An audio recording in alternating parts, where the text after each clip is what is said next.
Hello friends, आप लोगों की सबसे ज़्यादा डिमांड थी इस वीडियो की कि सर लॉ के आंसर्स किस तरीके से लिखने हैं। तो देखिए, लॉ के आंसर्स में कुछ नई चीज़ नहीं होती। एक नॉर्मल तरीके से आपको लॉ के आंसर्स लिखने होते हैं, लेकिन हाँ, कुछ बातों का हमें ध्यान रखना होता है जो मैं आपके साथ डिस्कस करूँगा एक एक करके। सबसे पहली चीज़, जब आप लॉ के आंसर्स लिख रहे हैं तो उस बच्चों के पूछते हैं कि सर क्या सेक्शन नंबर कोड करने ज़रूरी है, उसके बिना नंबर नहीं मिलेंगे। ऐसा कुछ भी नहीं है।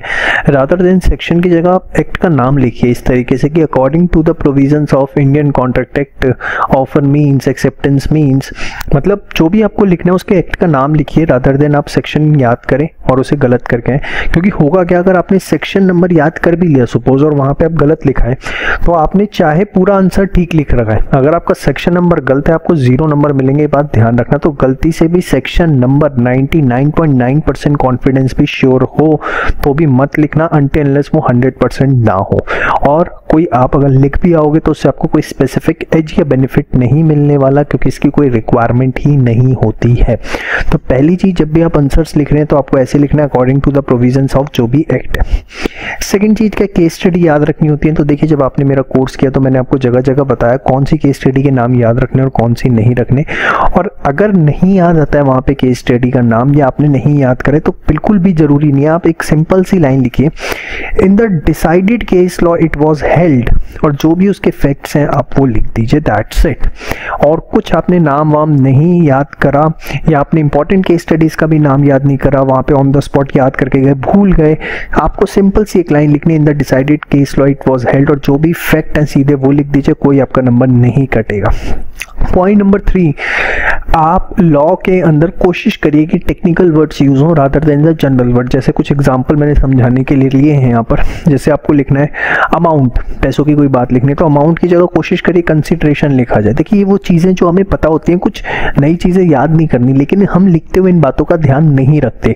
आपको लिखना है डिसाइडेड तो उसकी जगह बेटर है आप एग्रीड लिखिए। परमिशन लिखना है तो उसकी जगह बेटर है कंसेंट ऑब्टेन्ड लिखिए। ऑर्गेनाइजेशन लिखना है उसकी जगह बेटर है एंटिटी या फर्म लिखिए। टोल्ड लिखना है तो लिखिए ऑफर्ड या एक्सेप्टेड। चेंजेस लिखना है तो आप लिखिए ऑल्ट्रेशन, या विल लिखना है तो उसकी जगह शेल या मे। मैंडेटरी है तो शेल और ऑप्शनल है तो मे। तो कोशिश करिए कि जो लॉ के टेक्निकल वर्ड्स हैं वो यूज किए जाएं rather than the general words. और ये सिर्फ आपकी राइटिंग प्रैक्टिस से आ सकते हैं। आप सोचें कि आप यहाँ पर सीधे याद रखें और सीधे जाके एग्जाम के अंदर ही पेपर अटेम्प्ट करें, ऐसा नहीं है। इसके लिए मैं हमेशा एडवाइस करता हूँ कि जो भी टॉपिक आप पढ़ते जा रहे हैं टॉपिक टू टॉपिक लिख के जरूर देखिए। जिन पे सफिशिएंट टाइम है वो टॉपिक टू टॉपिक जो है वो प्रैक्टिस करें। इससे एक डेवलपमेंट होगा लॉ लिखने का। और उसमें सिर्फ आपको ये ध्यान रखना है कि टेक्निकल वर्ड्स का यूसेज करना है, जनरल वर्ड्स का वही यूसेज आपको अवॉइड करना है, ठीक है। इसके बाद सबसे चौथी चीज़, लॉ के अंदर टू द पॉइंट आंसर बच्चे लिखने की कोशिश करते हैं कि एकदम पॉइंट पे हिट मारते हैं। सपोज एक छोटा सा एग्जांपल देता हूँ, acceptance cannot be before the offer. Acceptance offer से पहले नहीं हो सकती। ये पॉइंट आप बहुत कॉमनली पढ़ते हैं। तो सपोज इस पर कोई केस स्टडी आ गई, आप उसका आंसर लिख रहे हैं, कुछ भी आप लिख रहे हैं तो आप सीधे लिख देते हैं according to the provisions of Indian contract act acceptance cannot be before the offer, therefore इसका आंसर ये या ये होगा। ठीक है, वो गलत नहीं है, लेकिन कोशिश करिए कि डिटेल्ड आंसर लिखा जाए। कि जब आप एक्सेप्टेंस ऑफर की बात ही कर रहे हैं तो एक्सेप्टेंस की डेफिनेशन, ऑफर की डेफिनेशन आप उसके अंदर लिखें कि ऑफर होता क्या है, एक्सेप्टेंस क्या हो। लेकिन ये बात ध्यान रखिएगा, टाइम एबिलिटी को ध्यान रखना है। Let us take an example, आपका 100 मार्क्स का पेपर है, टोटल आपके पास 180 मिनट्स हैं। तो आप एक टारगेट लेके चलिए कि जितने नंबर का क्वेश्चन है उसको 1.5 से मल्टीप्लाई कर दीजिए। Let us take an example, 6 marks का क्वेश्चन है तो आपके पास मैक्सिमम 9 मिनट्स हैं जिसमें आपको उसका आंसर लिखना है, ठीक है। और कोशिश करना है डिटेल्ड आंसर, ये नहीं कि एकदम टू द पॉइंट ही हिट मारे, ठीक है। उसके अंदर जो भी लॉ से रिलेटेड डेफिनेशंस या प्रोविजंस ऊपर नीचे यूज हो सकते हैं दिल खोल के लिखने की कोशिश करिए। मेरा कहने का मकसद ये है, लेकिन टाइम अवेलेबिलिटी को ध्यान में रखते हुए। इतना भी मत दिल खोल देना कि पता लगे सिर्फ 100 की जगह आपका 50 का ही पेपर हुआ।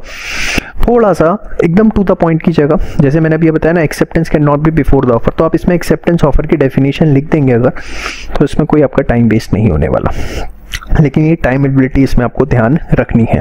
प्लीज़ मेरी इस बात को किसी भी तरीके से नेगेटिव सेंस में मत समझिए कि डिटेल्ड आंसर नहीं लिखेंगे तो मार्क्स नहीं मिलेंगे या लाइक दैट, ऐसा कुछ नहीं।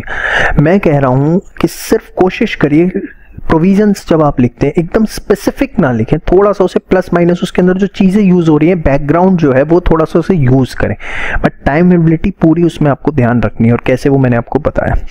फिर बात आती है कि सर केस स्टडीज़ का जब हम आंसर लिख रहे हैं तो किस तरीके से लिखें। देखिए केस स्टडीज़ के जब आप आंसर लिख रहे हैं तो 5 पॉइंट्स उसमें ध्यान रखिए। सबसे पहली चीज़, क्या जो भी एक्ट है उसका आपने उसमें जो रेलिवेंट प्रोविज़न है वो मेंशन किया है।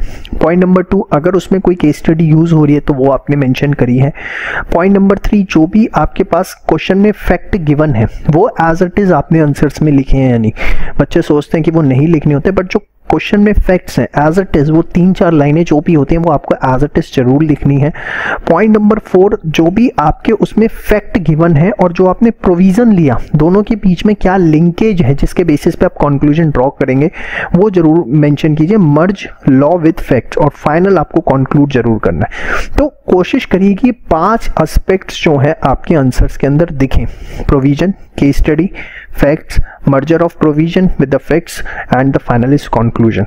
तो जनरली होता क्या है, अगर आप सबके लिए एक एक छोटा छोटा पैराग्राफ भी बनाते हैं तो मिनिमम 4 पैराग्राफ्स तो बनेंगे ही, 1 2 3 4, और अगर केस स्टडी भी हुई उससे रिलेटेड तो 5 पैराग्राफ्स आपके बन जाएंगे। ठीक है, तो इस तरीके से हमें एक केस स्टडी का आंसर प्रेजेंट करना होता है। और बाकी घबराइए किसी तरीके से नहीं कि लॉ के अंदर कुछ बहुत टेक्निकल चीज़ें लिखनी है। आप बस ये मेरी छोटी सी बातें जो हैं ये आप ध्यान रखिए, इससे ज़्यादा लॉ में कुछ भी अलग नहीं है। अल्टीमेटली एक नॉर्मल सा पेपर है।